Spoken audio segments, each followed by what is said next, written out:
All right. Good evening, everyone, and thank you for tuning in to Reclaiming Patriotism. We are going to be talking about our first draft and our founding flaws.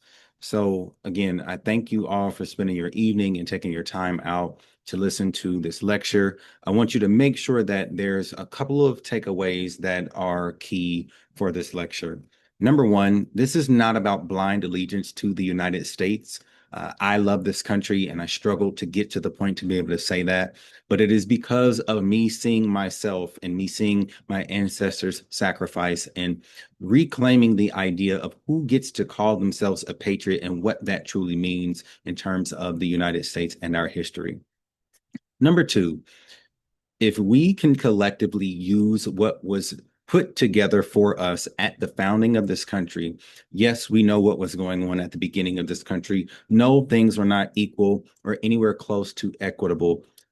But I kind of consider the founding documents of our country the syllabus, right? All of us have had a syllabi before that guide us through what the course is going to be. I think these documents can be looked at as that type of reference because they give us a lot of the answers that we are going to be seeking to use to our advantage. And number three, no matter what you look like, no matter where you come from, no matter who you are, we all have a place in this country. It is our shared history, and it is up to us to use the documents, not just allow these supremacist ideologies to persist, but it is up to us to use these documents that give us the ability, that give us the sense of dignity, and to give us a sense of pride about reclaiming patriotism. So again, I thank you all for joining. And before we get too far, I want to make sure that I situate us in what it is that you are being a part of. The larger organization is called Common Power. That is our parent organization. Common Power is known for mobilizing voters to help create a just and inclusive society through voting justice. So you may have heard or seen social media posts of people on the ground, intergenerational people, all walks of life doing what is necessary for us to maintain our democracy as it exists today. What you are experiencing today is the Institute for Common Power, directed by our director, Dr. Terry Ann Scott. This is the educational arm of Common Power, where you see lectures, you see learning tours, and we'll talk about that in a few slides. We try to provide an experiential learning process, not just for educators, but for everyone to have a piece of understanding of just what this country was and what it can be. So like I said, yeah, lectures, workshops, conferences, learning tours. And one of the things that we often say when we are on the ground is if you want to go faster, go alone. But if you want to go far, you go together. So we always say further together. Now, this is a little snapshot of what we do here at the Institute. These numbers are, in a good way, outdated because we've had more than 20 learning tours and more than 500 participants and more than 130 educators. All right. So we go deep down south to Alabama and Georgia, and we go where the history happens. Both Dr. Scott and Dr. David Domke do a phenomenal job of showing you where the history happened, connecting you to people who are currently making change, to those foot soldiers that made the change possible for us to be able to have the 1965 Voters' Rights Act, and so on and so forth. So the Institute has a lot to offer you. Common Power and the Institute all have a lot to offer you. So if this is your first time joining us, we thank you and we hope that you can stick around. Some of the upcoming events that we have, you have a teach-in that is going to be happening on February 1st as we celebrate the 100th anniversary of Black History Month. And we're going to be going over how the Montgomery bus boycott changed everything. So you have Dr. Terry Ann Scott, Dr. Yahuwu Williams, as well as Dr. David Domke. And then going along with this theme of reclaiming things, Dr. Scott is going to put on a two-part series called Reclaiming Democracy, talking about voter suppression and what the future of voter empowerment looks like. So we hope that you not only enjoy this, but continue to come and join us with other events. And I always say, if you come, bring a few, not just you, bring a few. So the session agenda, we have the welcome and introduction. I always like to start with current events. We're going to do some founding documents. That is going to be the bulk of our session today. I'm going to play a few videos here or there, so make sure that you stay with me. And I ask for your patience as I navigate screen changes and talk about what the next session is going to look like and how we set ourselves up for that. So here in Ohio, in Columbus, Ohio, I like to do current events at the local, state, federal, and global level. So I'll start here at the baseline.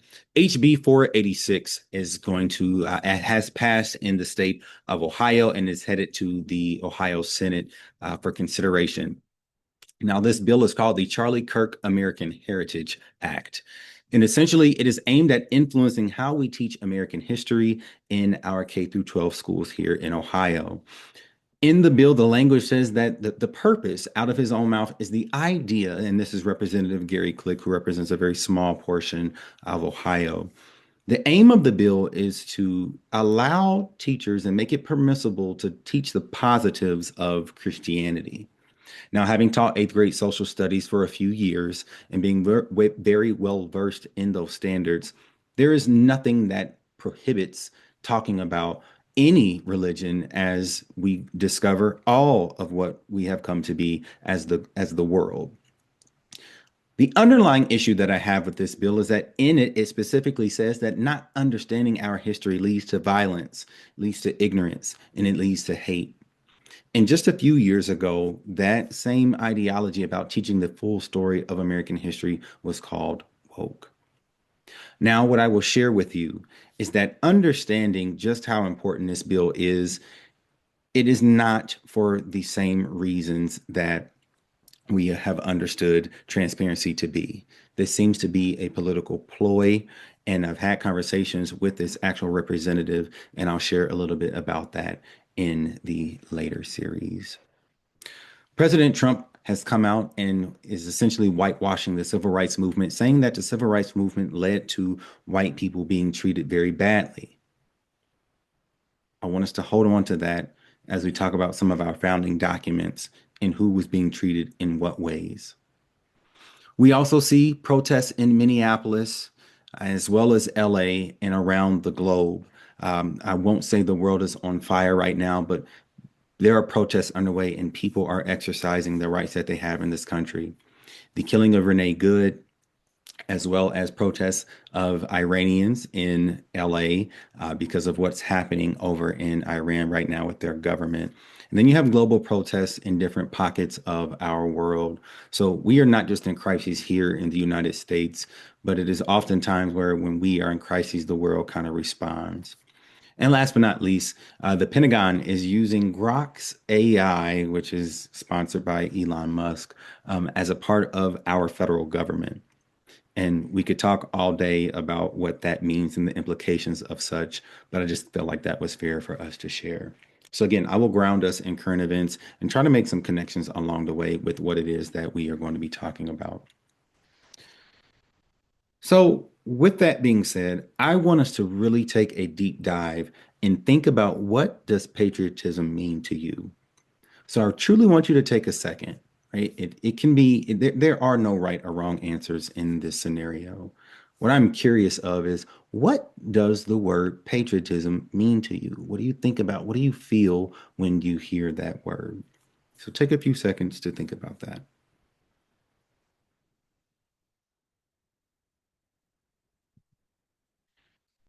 Now, Merriam-Webster defines patriotism as love for or devotion to one's country. I can get with that. What this does mean, though, is that patriotism is responsibility, not blind allegiance. And again, I want to ground us in that belief. I speak very highly about the promise of the United States of America. And I speak very clearly about the reality and the histories of America. So patriotism is responsibility. It is all of our responsibility to ensure that we are doing our part for each other. Patriotism is learning the truth and not hiding it. The bravest and the most honest form of courage is truth, is telling the truth and not hiding it. Usually, when people try to hide something, they are trying to withhold something, in the idea that power has been held and concentrated for quite some time in this country. It is our duty to learn as much about the truth as we can to use that and get more power for us folks, right? And by us folks, I mean the everyday common people that are okay existing in a country where everybody has a fair shot, all right? Not just concentrated power for one. And last but most certainly not least, patriotism is participation, not performance. We have got to get our feet on the ground, our fingers working on the internet, our phones working when we call folks. It is going to be up to all of us to not have a performative response to this moment that we are experiencing in this country in 2026, but it is going to be our duty to participate. And the beautiful thing about patriotism is it comes in all forms, shapes, and sizes. So maybe you aren't the kind of person that will march, right? What will you do? Maybe you are the kind of person that'll put feet on the ground. That's great. Maybe you're the kind of person that writes. Maybe you tell stories. Maybe you share poems. Maybe you go down to the State House, and we'll talk about what that looks like in some of the work that I do on my personal end. But again, it is responsibility, it is learning truth, and it is participation. That is what we are going to root all of this session in today. Now, we have a great opportunity to celebrate America's 250th anniversary of existence, given the signing of the Declaration of Independence, where we say, hey, we're going to do this thing. We are going to be the United States of America. And what a glorious day that was, right? We come from people who were oppressed once upon a time, and they come here and say, hey, we're going to do things differently here. Now, again, I do not want to get confused of my joy and my excitement to celebrate 250, but this gives us a chance to really examine the founding of our country just 250 years ago, because what are we about to celebrate? How will we celebrate? What narratives are going to be centered? What's not going to be talked about as much? So as we celebrate America's 250th anniversary, I think it is fair for all of us to find a way to be happy about this. And I always say we must hold history accountable. And I can do that with a smile on my face because I only want the truth to be told so that nobody else that comes after myself or my son's generation and those after have to deal with what we could have and should have corrected long ago. And with that correction, I don't want to be blind by celebrating 250 as if that's when the United States was truly founded, right? It is when we put on paper that we are no longer going to be under control of Great Britain. But the idea of democracy, the idea of governance happened long ago. And this is where I would like to root us in the middle passage and starting with the date 1619. So I'm going to play a short video and we'll go from there.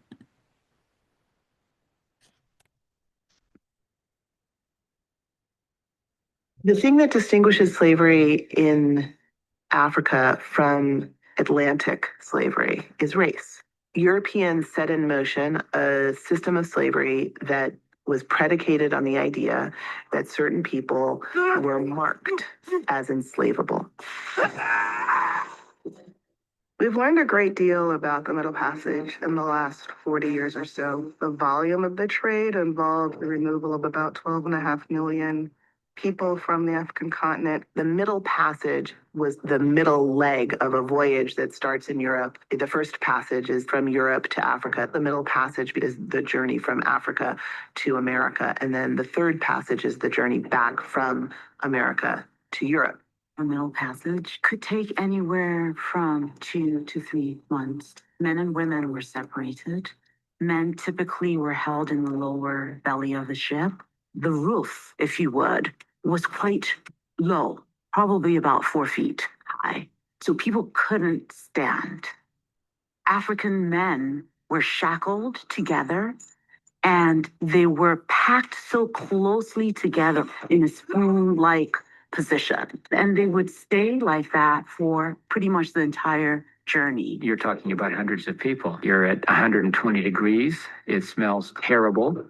There are actually people dying around you, which has to be a traumatic experience for everybody on board.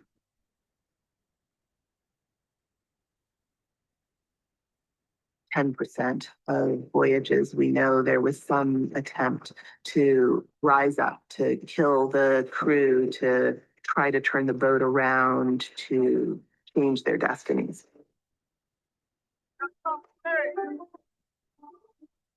Historians have a hard time capturing what the Middle Passage must have felt like for enslaved men and women. It's a voyage that is deeply disorienting. It's a voyage to a place that you can't anticipate. You don't know what's going to happen to you. I don't think we have adequate words to capture that experience. I know this ain't home, but it's where you gotta be. It's time you'll. Okay. So that is always heavy to watch and listen to because I could not imagine having made it through that journey, let alone experienced it for any type of duration. So again, this is where I say I am not blind by the beautiful red, white, and blue, right? I honor the legacy of those that did not make it, those that chose the water, those that fought it out, and the ancestry that has led me to be able to talk about this, right? So as we think about the Middle Passage, I want us to be very clear, right? Our country on paper is founded in 1776. The ideals and the work that led to us being able to do that, to be able to decide that we're no longer going to be under control, happens on the backs of the people that were kidnapped and taken as hostages and enslaved, um, and founded our country.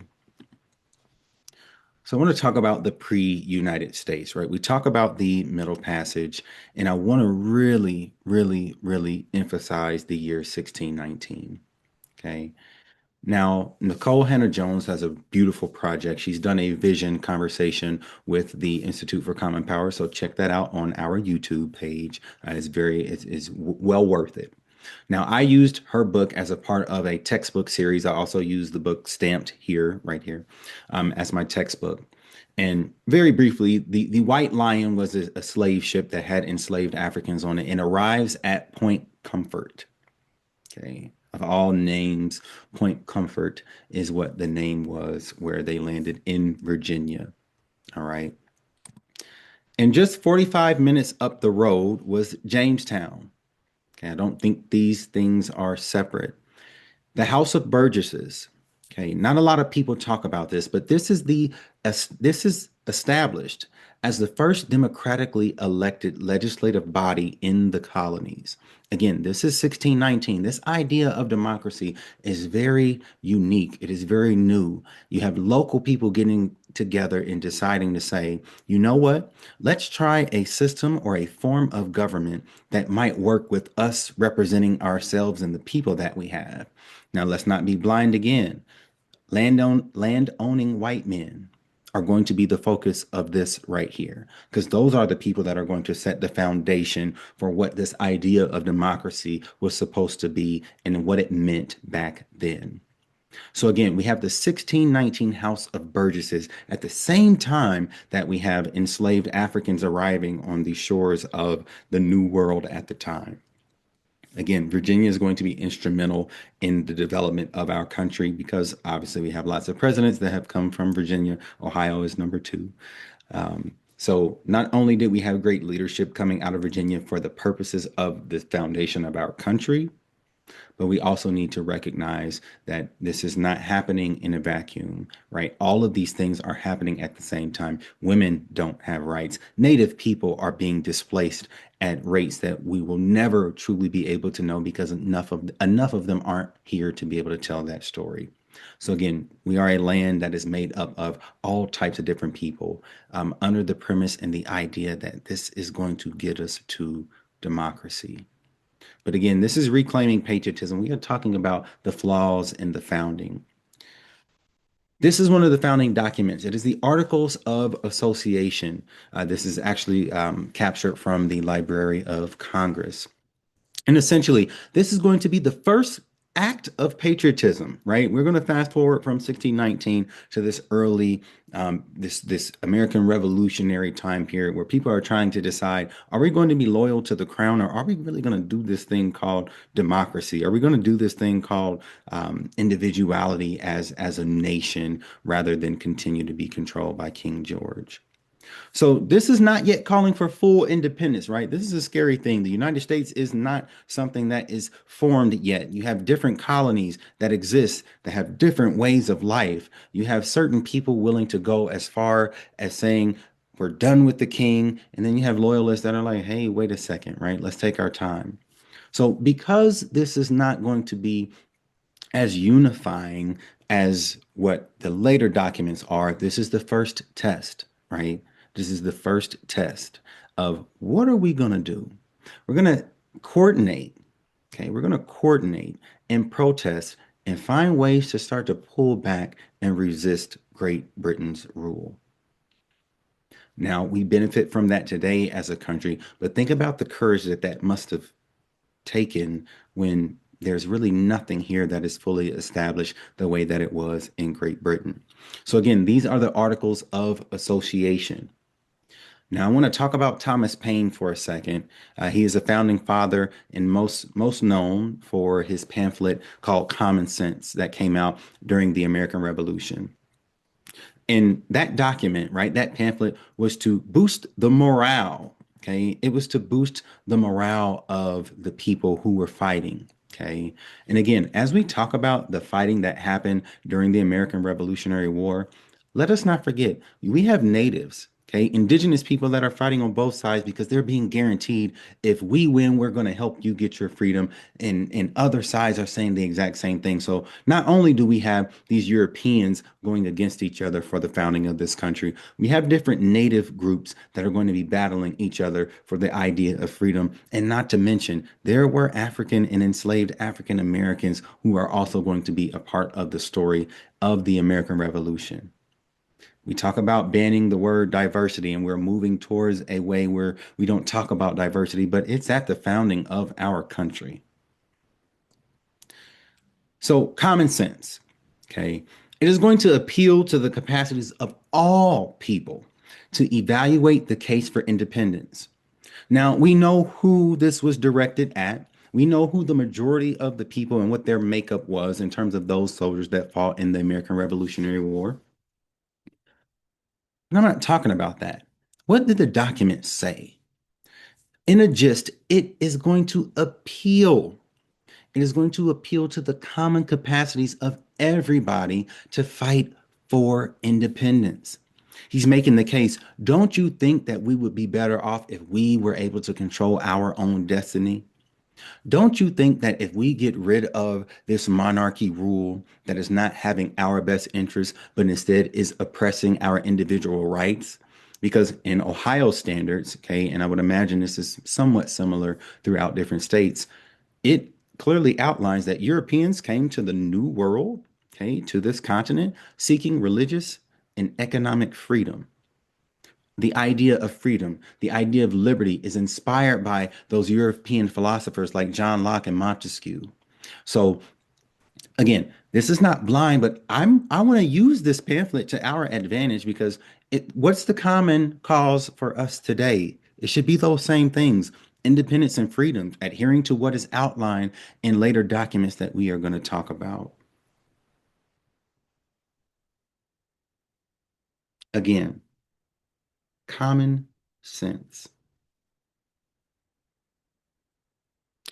One of the phrases in there is the cause of America is in a great measure the cause of all mankind. And I agree. And I agree. 100% agree. How do we use this to our advantage today is the question. What are we willing to do and use from the founding as the syllabus, as the guiding documents?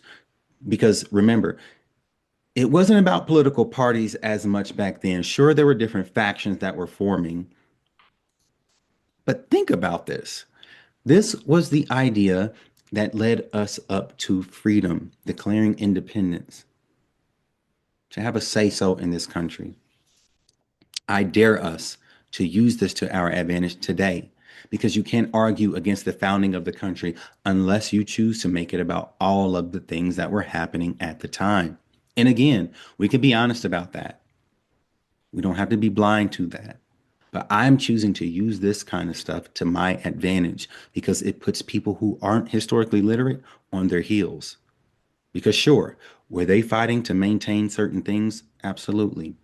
But abolitionists have existed since the beginning of the slave trade. It might not have been a large number, and those that were in favor of abolishing slavery might not have spoken out as much, but we can use this stuff to our advantage and speak about it now. Now, this same person, Thomas Paine, creates and writes a story or a document called African Slavery in America. I'm going to read this specifically because I really want you to pay attention to this. This is Thomas Paine.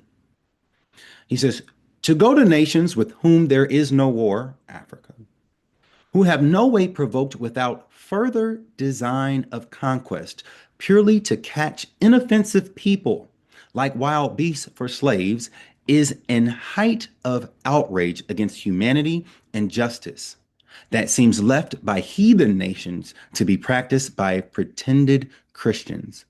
Now, I am not here to speak ill on any religion. I am simply reading what was written at the founding of our country.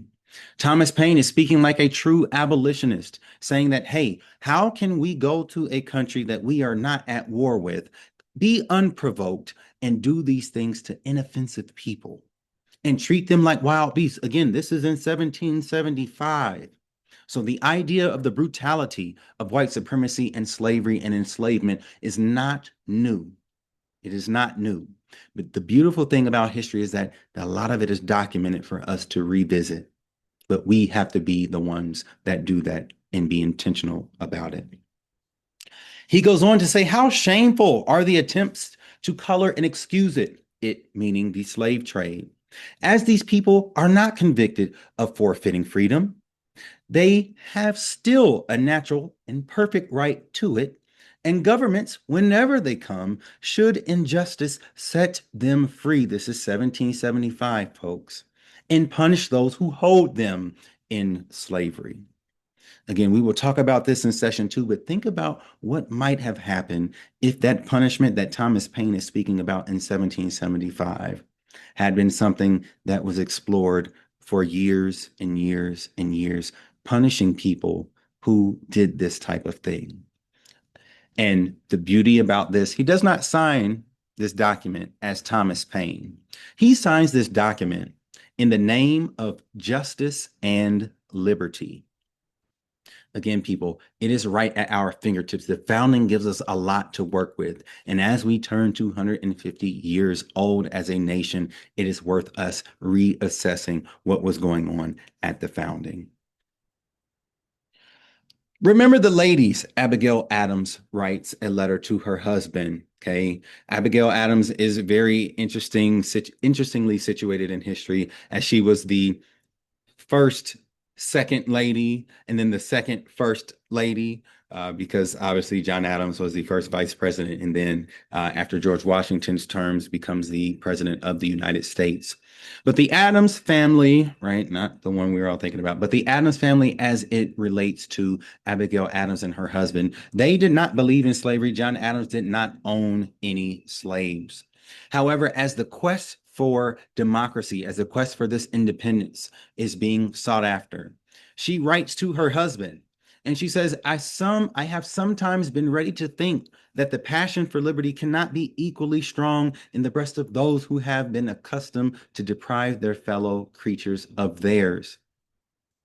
Of this, I am certain that it is not founded upon that generous and Christian principle of doing to others as we would that others should do unto us. It's the golden rule. Shout out to my kindergarten teacher, preschool and kindergarten teacher, Miss Wright. The golden rule: treat people the way you want to be treated. Now, again, this quest for liberty is not just about race. It is not about ethnicity. It is not about heritage. It is about the way of life. It is about what we are trying to strive for as a country. And she is asking, do not forget about us.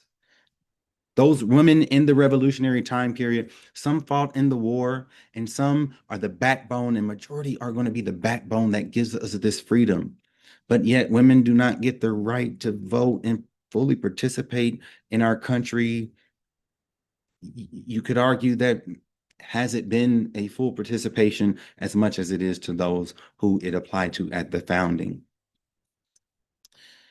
Now, in terms of the Declaration of Independence, it is one of my most favorite documents. Okay, I have a very, I'll talk about this on the other end, but I have a very, very deep gratitude for the Declaration of Independence. But first, I want to hear from Dr. King as he talks about it.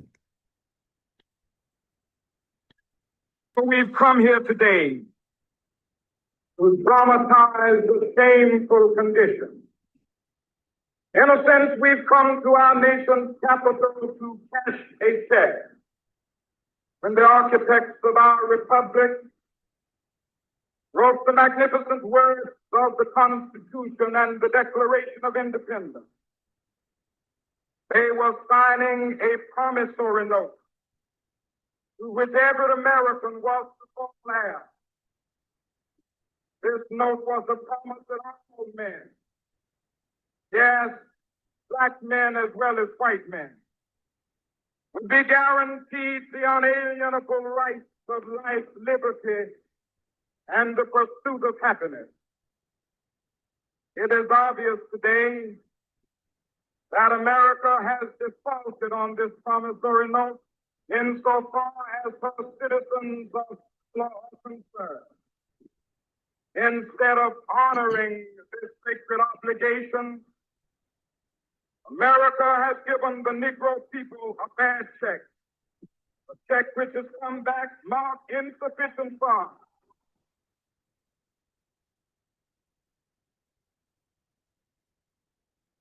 Selfishly, I could listen to that over and over and over again. But let's take a moment and really think about what he's saying, right? I believe in that promise. But moreover, let's think, this is 1963 where he is talking about this, talking about 100 years since the Emancipation Proclamation. People like to talk about the dream. Let's talk about the history that Dr. King is speaking about. The history that Dr. King is speaking about, he's born in, I believe it is 1929. So he is speaking about the history that he had learned about in the 1800s, and we know what was happening at the late 1800s, all right? So we have to be clear, we have to be honest about this.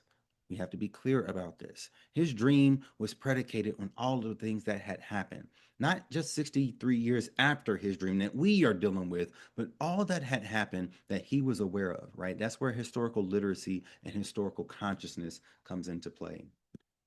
So as we talk about the Declaration of Independence, it is one of the most quoted documents ever, right? We hold these truths to be self-evident that all men are created equal, that they are endowed by their creator with certain unalienable rights, that among these are life, liberty, and the pursuit of happiness. We have to take hold of what that says. Maybe say that all people, right? All humans are created equal, right? Let's broaden that up a little bit. But we have to take charge of reclaiming what this means. And those of us that care enough, those of us that are on the same page, it is up to us to help the promises that are outlined in that declaration. All right. Now, I mentioned some of the work that I do at the State House. I have gone and provided testimony to the Education Committee here at Columbus in our state legislature. Why do I do that? Well, I was online. SB 1 is a document that, or is a bill that was passed here this last session, and it essentially bans DEI from higher education. And we'll talk about that on the other end. But the reason why is I sat through listening to one of the sponsors of that bill, and I brought my class of student teachers. So my day job is program managing for the middle childhood education program at Ohio State. So I have people that are looking to be future teachers, future middle school teachers. Shout out to all the middle school teachers. I think middle school is the best. But we all went, and I wanted them to see what was happening. And as we sat through that hearing, we listened to other testimony, we went outside, and the first question as we debrief from a student teacher was, Mr. Kennedy, what level of education do they have? Why do they get to make these types of decisions? And my answer was, exactly. We have got to do our part.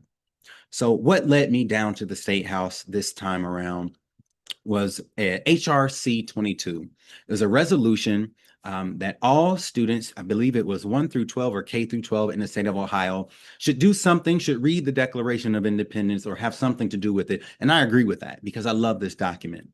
Now, what I did when I went down to the State House is provided testimony in favor of it. Okay. Now, I want to share with you, I want to share with you something that I received. And we'll do that on the other side of this. So again, 1776, a lot of people don't know this, and I found this out after my testimony, okay? King George is going to be in charge of things in Great Britain. He's bossing around the colonies, and our European folks don't like that, okay? People who are now identifying themselves as America that want this thing of independence, they don't like that. So in the Declaration of Independence, yes, we hold these truths to be self-evident, right? He then goes on, and this is omitted from the Declaration of Independence, but these words were written. He, meaning King George, has waged cruel war against human nature itself, violating its most sacred rights of life and liberty in the persons of a distant people who never offended him, captivating and carrying them into slavery in another hemisphere to incur miserable death in their transportation thither.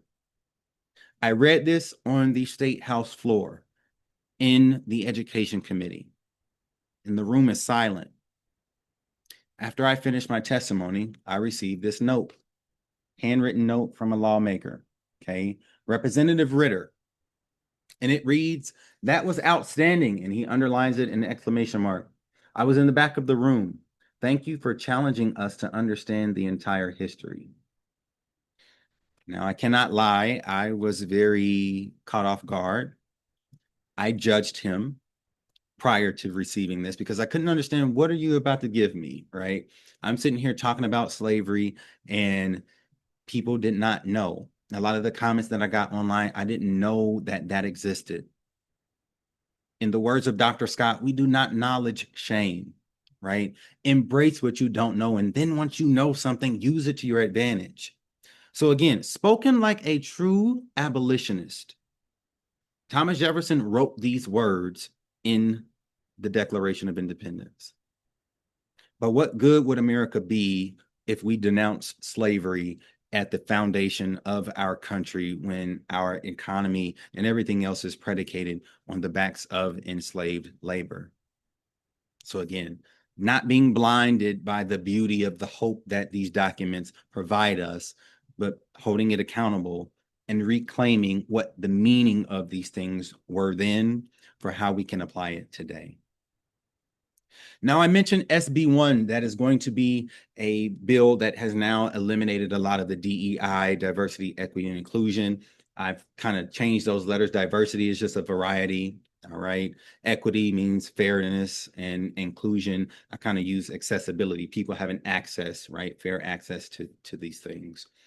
In that bill, it says that we are going to ban these things, but we also want you to learn from a select few documents as it relates to American history.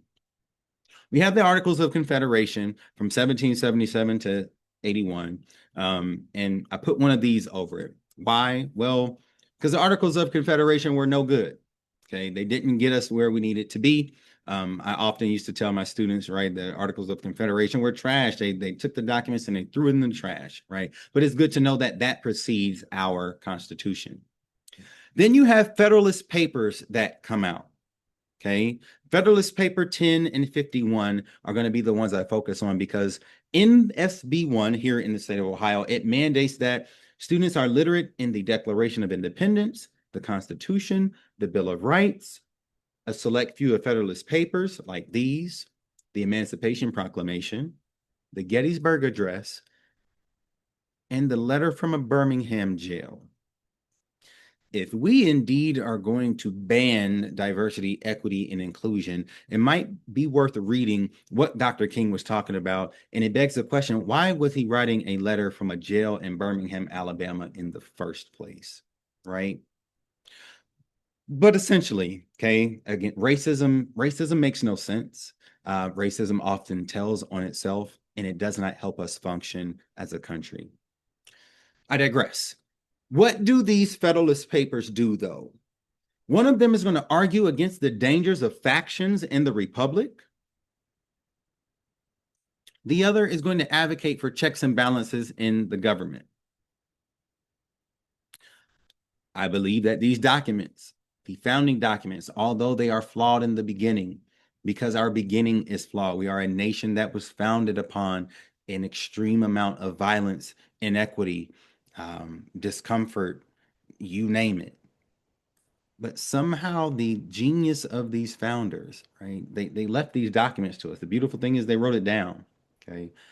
I'm all for avoiding factions in our country, in our republic, in our democracy, and I'm all for checks and balances. We might want to revisit that as we think about what's going on in today's world. However, I would say maybe the second greatest document is the United States Constitution as it relates to the story of our development as a country. But again, at our founding, we had the Three-Fifths Compromise, which was about population and political representation. This is about voting. 3 out of every 5 enslaved Africans and African Americans alike were counted when determining a state's population for legislative representation and taxation. Now, I'm not sure if this might be too much of a reach or not, but I ask you to come with me on this. Because of the variety of populations in the 13 colonies, those populations that had less people wanted a fair shot at representation in this thing we called government. Because without that representation, they did not feel that they would have access. In other words, because we have diverse populations in the North and in the South came up with this magnificent equation so that they could have an equitable say-so in government to be included in what is being decided. DEI. Because diversity, equity, and inclusion efforts only make it so that people who are less represented because of the construction of this country can have a fair shot. Again, if that's too much of a reach, you let me know. But dare I say, DEI was at the founding of our country because our country knew what it meant to not have equity, because they knew what it meant for populations to be diverse. And they knew what it meant to be included because of the fear of being excluded. So again, using our founding documents to our advantage. Article 1, Section 9, we do not talk about a lot as it relates to our Constitution. Okay. However, this is going to prohibit, the United States of America from banning the slave trade prior to 1808.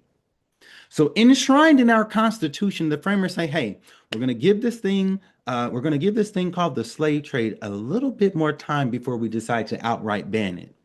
I would love to know who came up with 1808 being the year for that to stop. But more importantly, they knew what they were doing. Okay, they knew what they were doing. If you're going to give us an out by saying in 1808 we're going to ban this thing, then clearly you must have known that something was not right with it. All right.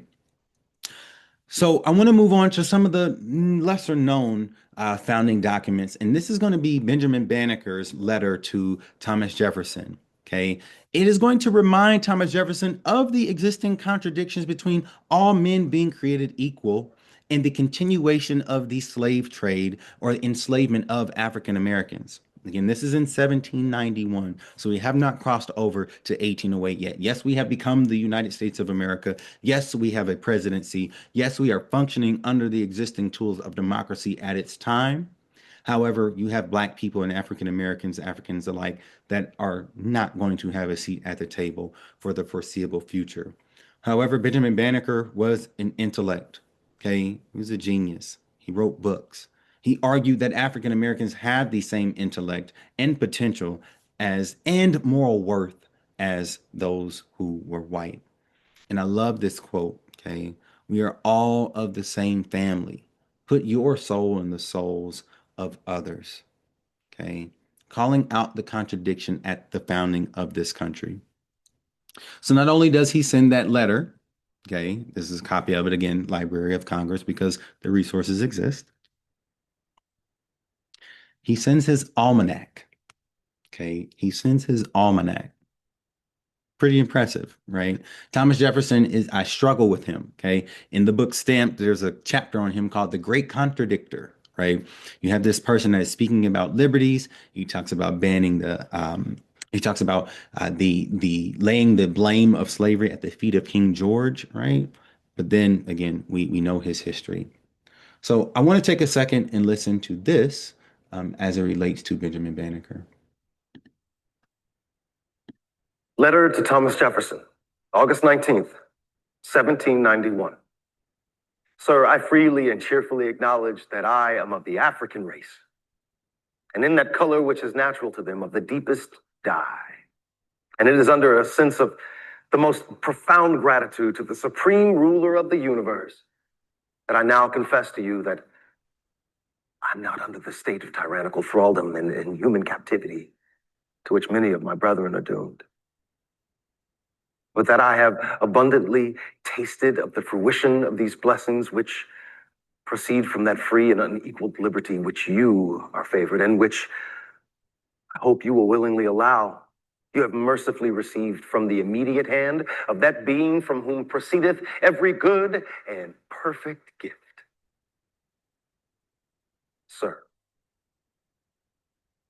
suffer me to recall to your mind that time in which the arms and tyranny of the British crown were exerted with every powerful effort in order to reduce you to a state of servitude. Look back, I entreat you, on the variety of dangers to which you were exposed. Reflect on that time in which every human aid appeared unavailable, and in which even hope and fortitude wore the aspect of inability to the conflict. And you cannot but be led to a serious and grateful sense of your miraculous and providential preservation. You cannot but acknowledge that the present freedom and tranquility which you enjoy, you've mercifully received, and that it is the peculiar blessing of heaven.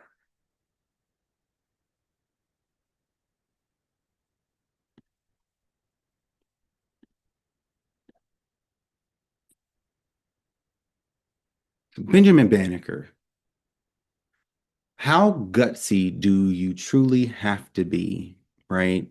How gutsy do you truly have to be to write a letter to Thomas Jefferson and then send him, right? And send him your almanac, right? I think that's pretty impressive. All right. So Thomas Jefferson, okay, going back to Thomas Jefferson, because again, I am so fascinated by Thomas Jefferson, but the issue is he's so complicating, right? You want to appreciate his greatness, and I think we all should, but that does not mean we don't hold him accountable. Okay, I've highlighted what I really want you to take away from this, but I'm going to read this entire thing. This is his State of the Union address in 1808. Now, mind you, a couple slides ago, we talked about the banning of the practice of importing enslaved Africans to the United States of America. He says, I congratulate you, fellow citizens, on the approach of the period at which you may interpose your authority constitutionally to withdraw the citizens of the United States from all further participation in those violations of human rights, which have been so long continued on the unoffending inhabitants of Africa, and which the morality, the reputation, and the best interests of our country have long been eager to prescribe. I'm not sure who he might be fooling. I'm not sure what it is that he was trying to what he might be trying to get across. Like, I don't know. Sometimes you feel like people might be like playing in your face, right? But the issue is it's documented. Violation of human rights, unoffending inhabitants, and congratulating, saying that it's in our best interest to pull away from the slave trade as an enslaver. And we'll talk about people who buck the system. Okay, they say I'm not with that, and continue to do so. But again, these things, right? It's not happening in that 1776 realm, but this is still early in our founding, right? It is still early in our founding where this is said. I think we could use this to our advantage. Now, I would be remiss if I did not talk about all facets, right? We talk about African Americans. We talk about how the natives are going to be pushed away, right? Let's talk about some of the post, right? We're going to call this modern, right? Not our type of modern, but the Seneca Falls Convention in 1848 is going to be modeled after the Declaration of Independence. And this is for women of America. They are demanding that they have access to the dream as well. And that dream is not going to be accessible in totality for another 70 years, right? But I don't even feel comfortable making that type of comment because we understand that women still were not able and still are not able to access things as much as we know the majority are. Interesting fact we shared today in classes, women were not allowed to have their own bank account. I believe it was until 1973. You grant us the right to vote in 1920, well after the founding of the country, and then I can't even have my own bank account like that. Think about how wrong. Think about how wrong that is, right? Liberty for all who are created equal. Yes, we know it's all men, right? But we have an opportunity to not hijack, but redirect the attention on what is going to get us where we need to go. And that's all of our jobs. One of my favorite speeches, one of my favorite things to read, okay, is the 1852 question that Frederick Douglass poses to the United States, asking what to a slave is the 4th of July. Now, the backstory, he had been invited to speak. He had been invited to speak at a celebration of the United States, and he calls it out. He straight calls it out. He asked the question, why have you invited me here when just down the road, people that look like me are still in shackles and chains and being held in enslavement? In the 1850s, the United States is on a powder keg. The United States is getting ready to erupt in what would become the American Civil War, where we are fighting to maintain the institution of slavery on the side of the Confederacy and preserving the Union on the side of the Northern soldiers, American soldiers who are trying to quell this rebellion. But he is challenging America's patriotism. The founders used to be called rebels once upon a time because Great Britain said, what are you all doing? What is this idea of freedom that you are so fighting for? The Declaration is going to set the standard. And he says liberty has to apply for everybody. If we are going to love this country, we have to hold it accountable. And it is up to us that believe in the promises of the Constitution for all, not some, but all. It is up to us to do that work to maintain that. We live lives that are too divided today. The one thing that we should be able to agree on is the foundation of this country and the history that is documented behind it. If we start there, we make the argument about what applies to who and who this country belongs to. We make that argument way more complicated when we do it this way. I'm hopeful. Dr. King was using history to his advantage. We should follow in those footsteps. Obviously, January 1st of 1863, the Emancipation Proclamation is issued by President Abraham Lincoln. I am not blinded by Abraham Lincoln either, right? It is documented that if he could have ended the war without freeing African Americans, he would have done so. I don't hate Abraham Lincoln. I carry around the book of his speeches because he too was studying the founding of the country. He drew his inspiration from those founders, from those framers, from the genius of what they had created. It was his interpretation of these things that led to different decisions and policies, right? But again, I'm not blinded by Honest Abe. But he's going to declare that people in the Confederate controlled areas, those enslaved people, are going to be free, focusing on ending slavery, allowing African American men to enlist in the war. My 3 times great grandfather was in the Civil War. Okay, I have his enlistment document. He was in the 100th Negro Infantry down in Kentucky. So not only do I love the United States for its history, I can see myself at the founding because I also have the documents where he was an enslaved person on George Pugh's plantation, right?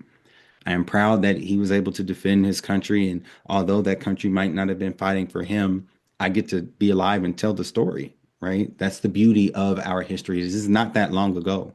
250 years is only maybe 2, 3, maybe, I don't know, 4 generations for some of us, depending on how old you are, right? Maybe not 2, but at least maybe 3 or 4, right? Somebody do the math on that. The Gettysburg Address. Okay, the Gettysburg Address. Very short, simple, sweet, to the point. Again, this picture is from the Library of Congress. I think it's really, really cool that there are pictures of him in time periods like this because it just gives us more of an opportunity to accept how real this was, right? Is to reinforce the ideas of democracy and national unity, changing the idea of the Civil War and framing it to a struggle for freedom, trying to redefine the nation, right? Calling for a new birth of the United States of America to uphold itself to the ideals that are outlined in the Declaration of Independence. There's a list of grievances in the Declaration of Independence. When I was teaching 8th grade, I called it the receipts, right? They outline all of the things that were wrong and why we were breaking up with this person, right? Imagine getting a text message like, hey, we're going to go ahead and separate. I'm going to be independent. And oh, by the way, here are the reasons why, right? But last but not least, right, this government that we so cherish, right, is one at its core that Lincoln interprets that this is a government that is of the people. It is made up of us by our own doing. Those of us that uphold what our founders have laid out for us, right, that is being challenged today. For us, for the welfare, for the general welfare of our country, right? That is in our Constitution. Government of the people, by the people, and for the people shall not perish from this earth. He was intentional about hearkening back to the ideals in the Declaration. Yes, our Constitution is what gives us the framework, but it's the ideals. It is the ideals that were outlined in that initial draft of the Declaration of Independence that I draw inspiration from. Not blindly, but hopeful, because that was not about political party. That was all about freedom. It was about liberty and it was about justice. Was it done to all then? No. Can we do our part to sustain and maintain that today? I believe so. I'm a realist, but I believe in being optimistic. Now, I spoke about the Representative Gary Click that sponsors this bill, HB 486, okay, the Charlie Kirk American Heritage Act. Believe as you will, right? The words that were spoken by him are outlined and are documented, right? There's references to calling Dr. King a horrible person, references about the civil rights movement not being something that America should have embraced, that we went too far with that. A lot of speeches, right? The mountaintop, the dream speech, right? Those are 2 of the most important speeches. We should do ourselves our due diligence to reassess what Dr. King was speaking about. This is the other America in 1967, where he's going to go on to talk about certain things that have happened in this country. And his view just 4 years after the dream. Other thing that we've got to come to see now that many of us didn't see too well during the last 10 years, that is that racism is still alive in American society and much more spread than we realize. And we must see racism for what it is. It is the myth of the superior and the inferior race. It is the false and tragic notion that one particular group, one particular race is responsible for all of the progress, all of the insights, and the total flow of history. And the theory that another group or another race is totally depraved, innately impure, and innately inferior. In the final analysis, racism is evil because its ultimate logic is genocide. Hitler was a sick and tragic man who carried racism to its logical conclusion. And he ended up leading a nation to the point of killing about 6 million Jews. This is the tragedy of racism because its ultimate logic is genocide. If one says that I'm not good enough to live next door to him, if one says that I am not good enough to eat at a lunch counter, or to have a good, decent job, or to go to school with him, merely because of my race, he is saying consciously or unconsciously that I do not deserve to exist. To use a philosophical analogy here, racism is not based on some empirical generalization. It is based rather on an ontological affirmation. It is not the assertion that certain people are behind culturally or otherwise because of environmental conditions. It is the affirmation that the very being of a people is inferior. This is the great tragedy of it. I say that. So, as you see, okay, Dr. King is talking about the racism that still existed in the time period, the reaction to progress, the backlash of people simply fighting for what they felt was right and not being afforded the opportunity that is outlined with the promise of the Constitution. Now, again, I brought up Representative Click because I met with him in his office to try to get some more insight about why he was pushing the bill that he was pushing.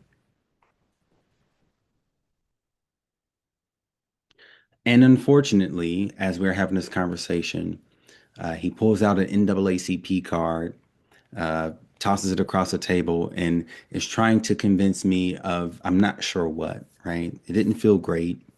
And when I asked him or told him, I said, it's kind of disrespectful to be pushing a bill about American history. And he used the phrase shackles, that teachers feel shackled and not being able to teach the positives of Christianity. And we'll talk about this in the second session, but he reduced the civil rights movement to starting in the basement of Dr. King. In order for us to be historically literate, we have to use what we can at the founding, piece it together, and tell the most comprehensive story that we can. Otherwise, we will continue to live in what Dr. King has outlined as this other America.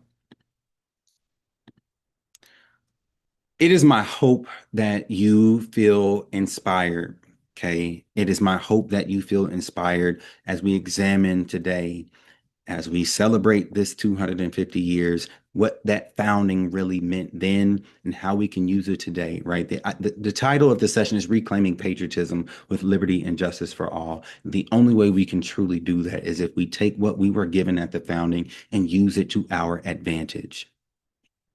Session 2 is American Crossroads. We're going to examine how white supremacy has long fueled America's refusal to share the power and how it has infected the promise of the Constitution and for those of us that believe in liberty and justice for all.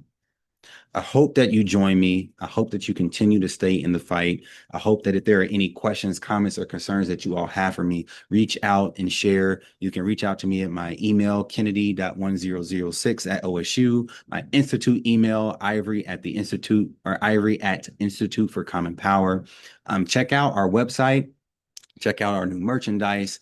Check out some of my latest articles and some of the latest videos that I'll be putting out. Change only happens by the decisions that we choose to make. And I choose to reclaim patriotism with liberty and justice for all. And I hope that you do the same and join me next week. Thank you all so much. Have a great night.